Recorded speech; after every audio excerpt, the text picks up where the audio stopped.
বাড়ি ছেড়ে আমরা যখন বেরিয়েছিলাম 1:30 আর ঘুমাতে ঘুমাতে প্রায় 3:45 বেজে গেছে, ঠিক মতন ঘুমও হয়নি। 6:45টার সময় প্রিয়াঙ্কা সামন্ত মেকআপ আর্টিস্ট এসে ধাক্কাধাক্কি করে তুলে কোনো রকমে প্রায় আধা ঘন্টা 45 মিনিটের মধ্যে এই বাসি বিয়ের লুকটা অ্যাচিভ করেছিলাম আমরা সেদিনকে। এইটাই ছিল আমার ড্রিম ব্রাইডাল লুক, যেটা আমি ডে 1 থেকেই করতে চেয়েছিলাম। আর এর আগের দিনের লুকটা প্রিয়াঙ্কা নিজের মতন করে খুব সুন্দর করে সাজিয়ে দিয়েছিল। আমার এই পার্টিকুলার ব্রাইডাল লুকটা, রিসেপশনের লুকটা আমি ডিজাইন করেছিলাম অনেক দিন ধরে। ভেবেছিলাম এই রকমই কিছু একটা সিম্পল স্যাটেল একটু সাবেকি মতন সাজবো। Priyanka did a fab job. আমার পার্সোনালি এই লুকগুলো প্রচণ্ড পছন্দ হয়েছে।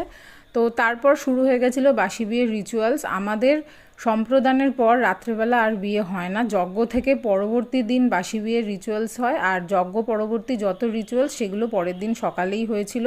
কথিত আছে যে প্রথমের দিকে হিন্দু ধর্মমতে বিয়ের যজ্ঞ এগুলো নাকি সূর্যাস্তের আগেই হতো। পরবর্তীকালে সামাজিক বিভিন্ন রীতিনীতি এবং ইংরেজ আমলের হওয়া বিভিন্ন রকম ডাকাতি রাহাজানির জন্য এই বিয়ের রিচুয়ালসগুলো রাত্রে করে দেওয়া হয়। তবে কিছু কিছু মানুষজনের মধ্যে এই রিচুয়ালসগুলো এখনও দিনের বেলা করার নিয়ম আছে। দিনের বেলা বিয়ের যজ্ঞ হওয়া মানে একটু রেস্ট করে বিয়ে নেওয়া।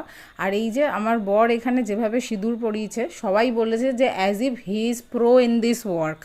যাই হোক, ওভারঅল এই শ্যুটটা ভালো পেলেও পিকচার্সগুলো ক্লিক করার সময় একটু এদিক ওদিক হয়ে যায়, ওই আর কি।